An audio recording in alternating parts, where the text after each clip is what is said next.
In Chapter 8, we will discuss managing cost and quality, which are two critical outcomes of any project. The learning objectives for this chapter are to understand ways that we can manage project costs, understand the concept of quality and why we should care about it. We will also look at the history of quality management and its pioneers and the standards and certifications that exist today for quality management. And finally, we look at tools and techniques for managing project quality. The case study in the textbook covers the efforts around driverless cars. This is a technology that its safety, which of course is a key quality measure, is extremely critical from public's perspective. And a single accident of driverless car significantly delays the industry's efforts in introducing this technology. So this is just an example of the one particular quality aspect to be so important in an industry. And of course, there are many other examples as well, as we will see in this chapter.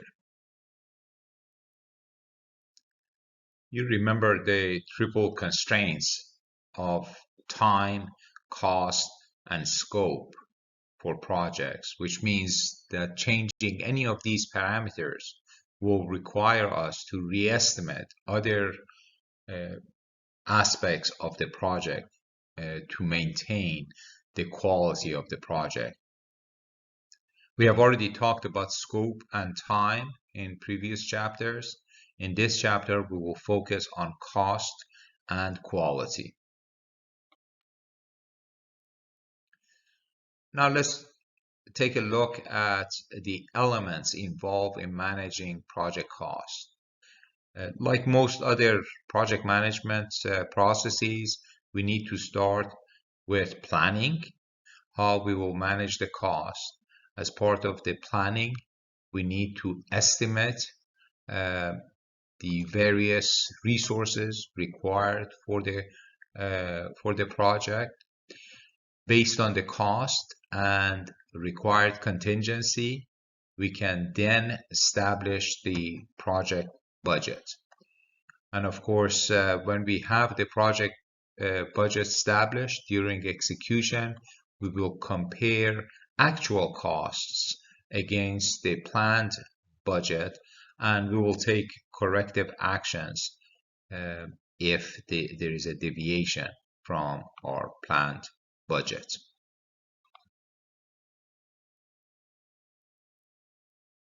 This is the process for estimating costs. You see a lot of similarity between this process and the estimating process, such as those we discussed for estimating activity durations in Chapter 7.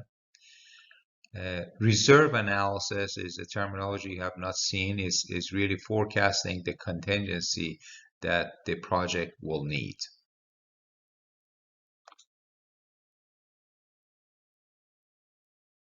For estimating a project cost, we need to make assumptions about aspects of the project about which we don't have enough information.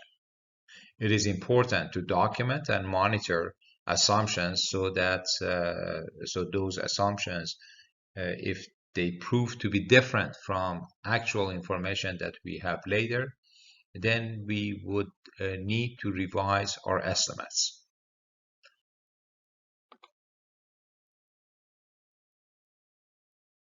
There are a number of guidelines we need to keep in mind when we are making cost estimates.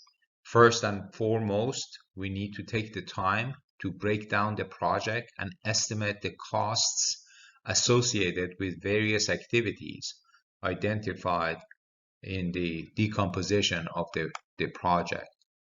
Sometimes organizations try to estimate projects without having enough information about the project, like in this Dilbert's comic strip shown here. Another thing to keep in mind is that parametric estimating is an effective way to estimate a project based on similar projects.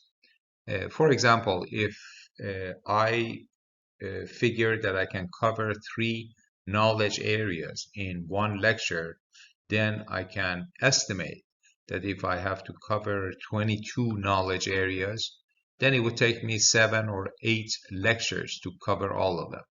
So this is parametric. So I'm using the information about the smaller effort and extrapolate it to estimate the overall effort. And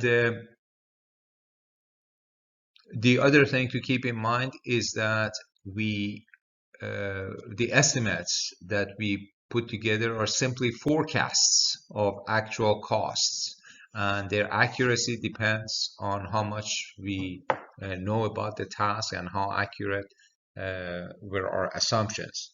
To take into account inaccuracies that exist in estimates, we add a contingency to our estimates to anticipate that some of our estimates will fall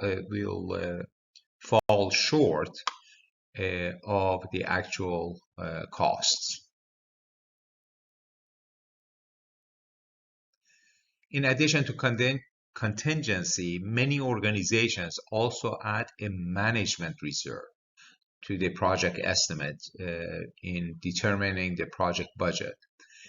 Typically, management reserves are controlled by the management over the project manager. For example, in many organizations, project executive sponsor has that management reserve and release parts of that reserve as he or she deems necessary for the project. Now we move to the topic of project quality management, and let's start by defining what we mean by quality. Quality is formally defined as the extent to which the requirements are met. Keep in mind that requirements capture the needs and expectations of project stakeholders. Therefore, quality ultimately is meeting project stakeholders' expectations in the context of projects. Or more generally, quality is meeting the expectations of customers in any setting. That is why systematically capturing customer feedback and acting on them is fundamental to improving quality of any product or any service. My interest in quality goes back to mid 1970s when I came to the US and saw the economic impact of imported Japanese cars, which were much more fuel efficient and reliable than American cars at the time. Fuel efficiency was particularly important to the consumers at that time because gasoline prices were extremely high.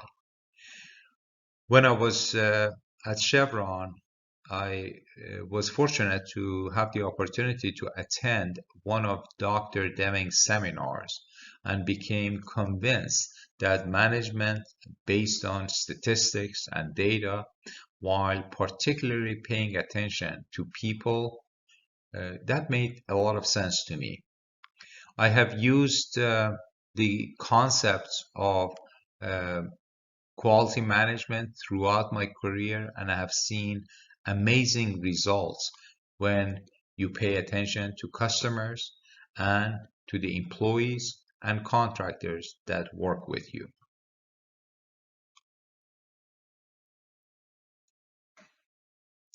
General Electric, GE, defined quality from different perspectives, including those of customers, employees, and the processes in the company. For customers and employees, we can assess how well we are meeting their expectations through a feedback process. For processes, we need to identify ways that we can measure the outcomes and improve the outcomes um, of uh, of the process so that the process consistently produces error-free outcomes.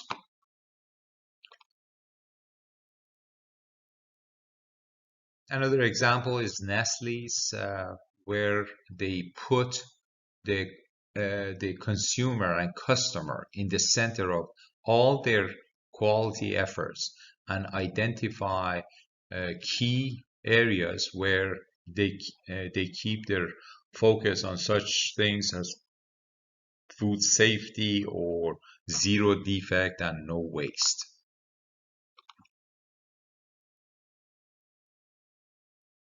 A clean room, which is sealed and highly sterile environment, is needed to prevent introducing foreign particles in the process of manufacturing semiconductors. This is an example of something that is needed for a process to consistently produce good results. Some programs, such as those that support air traffic control, have no tolerance for error. Uh, Therefore, quality management is vital for any project in those industries. The quality management movement started in 1950s in Japan after World War II. The most famous pioneer is Dr. Deming, who is referred to as the prophet of quality. Another person, Joseph Horan, is famous for advocating the 80-20 rule. That is, 80% of issues are caused by 20% of processes or people. So it's critical to find root causes of the quality issue and address those.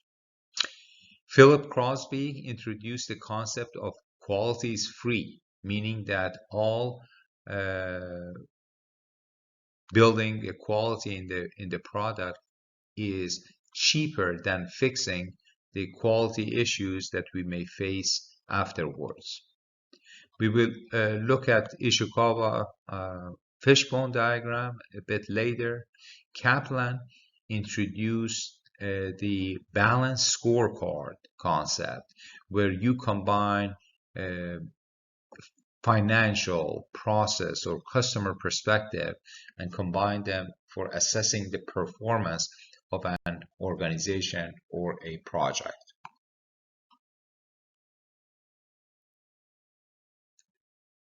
Dr. Deming, in his Out of Crisis book, listed 14 points for quality.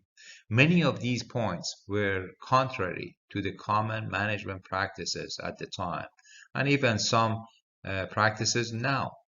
For example, point 4 deals with awarding contract based solely on the price, and instead he advocates looking at the total cost in the long term. Furthermore, he advocates to build relationship and partnership with suppliers rather than have keep changing your suppliers chasing the lowest upfront cost. Let me share with you an example of how I used points 10 and 11 on a major office building project that I managed while I was at Chevron. Chevron had a very strong safety culture.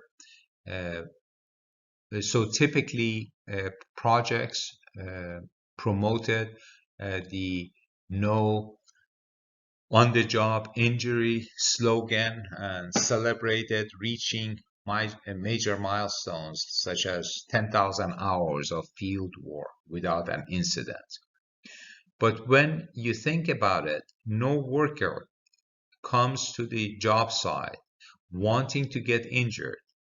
So construction incidents happen because of unsafe um, conditions on the job site. That's the root cause of many of accidents. So I started a safety improvement suggestion competition where the leadership from Chevron, the general contractor, and the architectural firm, we all got together and selected the best suggestions submitted by field workers on how improve the job site safety. For example, if the railing was down on the third floor, someone would report it. The general contractor addresses the issues, but at the end of the month, we look at that suggestion as well as other suggestions that we had received and select the best suggestion to receive $500 cash award. When I announced the program, there was a lot of skepticism among the field worker, and in the first month, we only received a few suggestions. However, after we selected the best suggestion and I went to the field and gave the person who made that suggestion, gave him a $500 check, uh, people got really interested and realized that this was serious, and we received many more suggestions in subsequent months.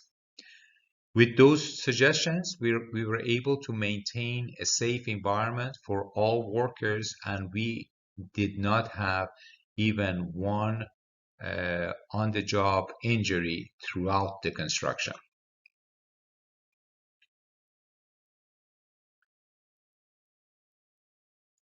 The Horan's trilogy of quality focuses on quality planning, quality improvement, and quality control, which is very similar to many project management processes um, that include planning, execution, and controlling. Philip Crosby had the concept that quality is free. Uh, let's understand this concept by looking at the two kinds of costs that are associated with quality uh, in a project or a product or a service. There are two kinds of costs. One are the costs of uh, conformance to requirements. That is, whatever we do to meet the project requirements, such as testing or improving the software development process by, say, instituting a peer review process among programmers. The other costs are associated with non-conformance to requirements, such as dealing with downtime costs of the system or impact on reputation of the organization that developed the system. So uh, Crosby's point is that we are better off to uh, to spend money on conforming to requirements rather than dealing with non-conformance issues when the product is released.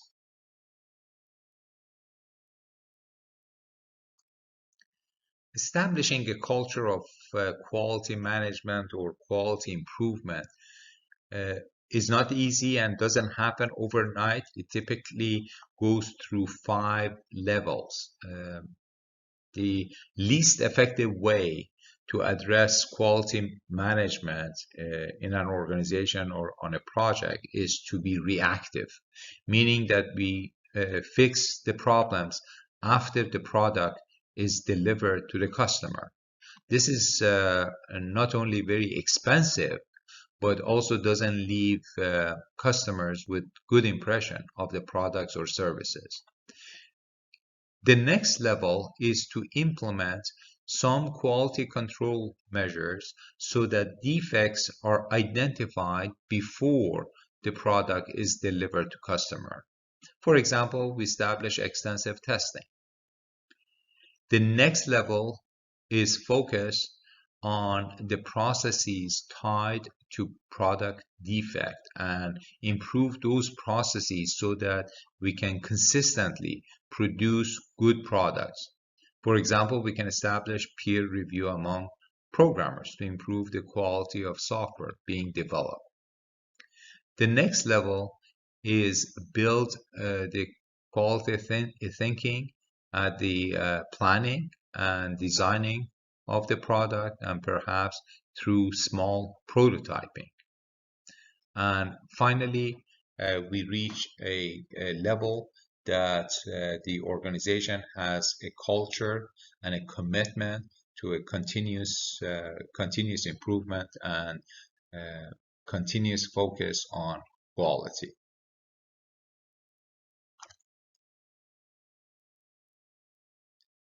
One of the quality frameworks that is developed by Carnegie Mellon University with the support of federal government is the capability maturity model. This model measures the quality maturity of an organization at 5 levels. The initial level is where there are no consistent processes and the success of the project depends greatly on the individual's ability and skills of the project manager.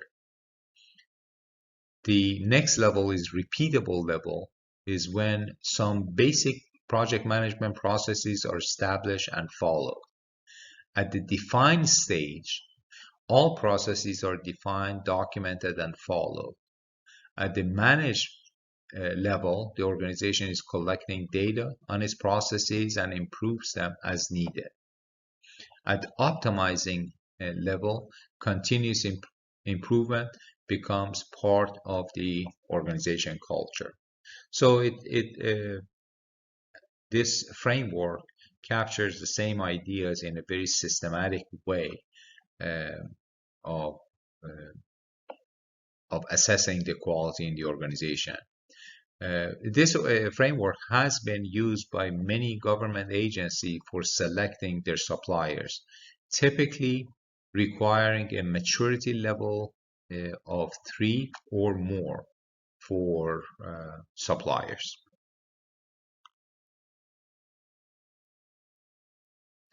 Another very popular quality framework worldwide is ISO 9000, which lays out a set of standards for various management processes such as customer focus or engagement of people.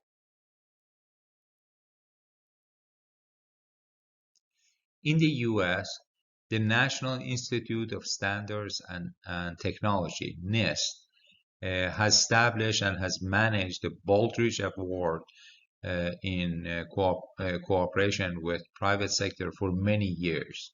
And you can see the 2019 winners of this award.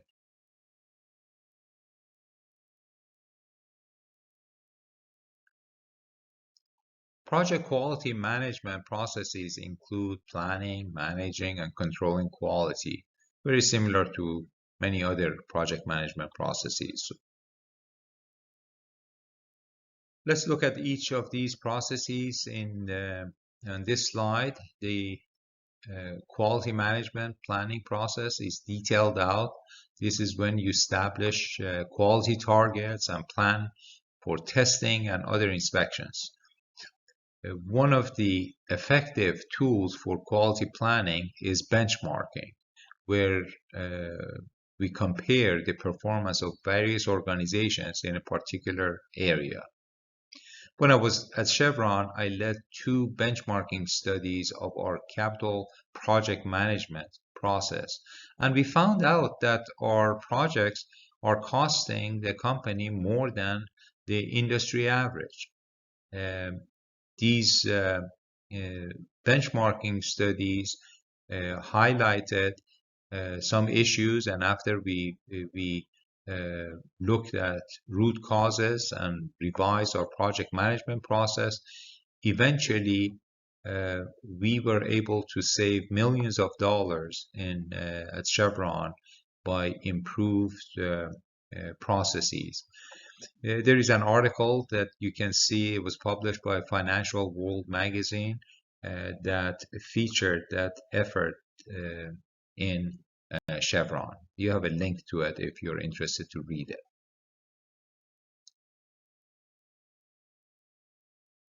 A good quality plan addresses questions such as what, when, and who in terms of ensuring that the quality activities are all identified and assigned to various people.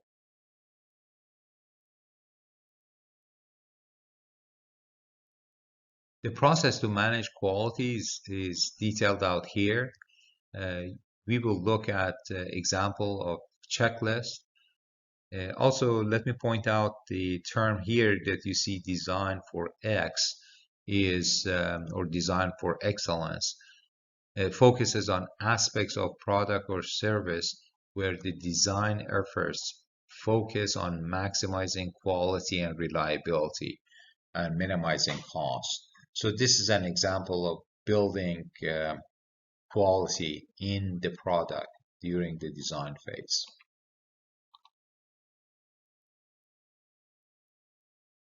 This is an example of quality checklist published by FDA to ensure the quality of medical devices. Checklists are good tools for quality to make sure that we have a consistent way to go through and check various aspects of quality.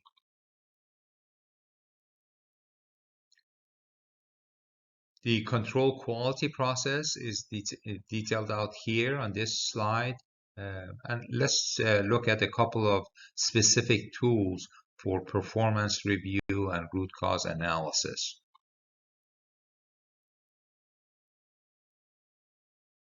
Control charts are intended to monitor the outcome of a process and ensure that the process is producing its outcomes within upper and lower limits set for the process. This is an example. This, for example, could be the number of bugs that are found in a system each week. When the process outcome is outside the control limits, then the process needs to be examined and improved. Another technique for examining the performance of a process is Six Sigma. This is a disciplined, statistical-based, data-driven approach and a continuous improvement methodology for eliminating defects in a product, process, or service.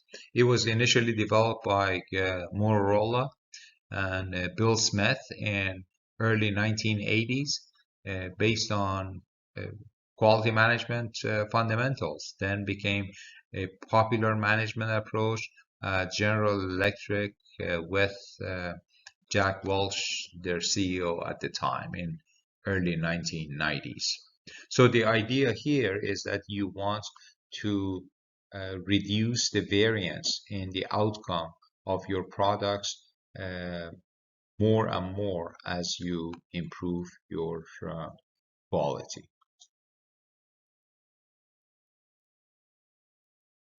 When we find issues with a process and we need to improve it, then cause and effect, sometimes called fishbone or Ishikawa diagram, is a good way to brainstorm on causes from the environment, material, methods, or people on that process.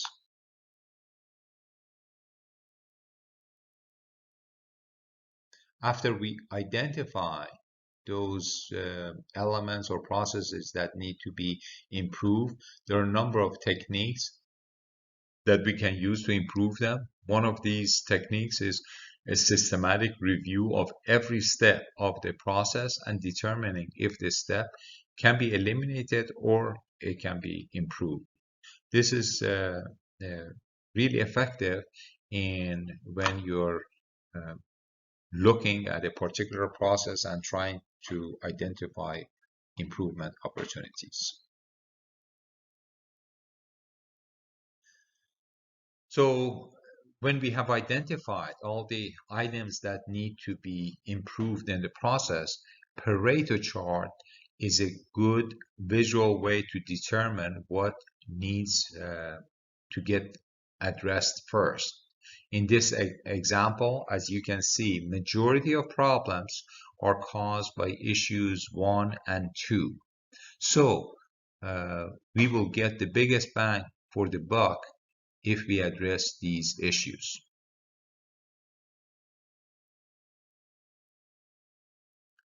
Lastly, when we identify the areas that need to be improved, we can use the model of plan, do, check, act to implement improvements. Essentially, we determine uh, what needs to be improved, we implement the changes, then we check the effects of the change in the outcomes, and we adjust as needed. So this concludes my lecture on chapter 8 of the textbook. Thank you for your attention.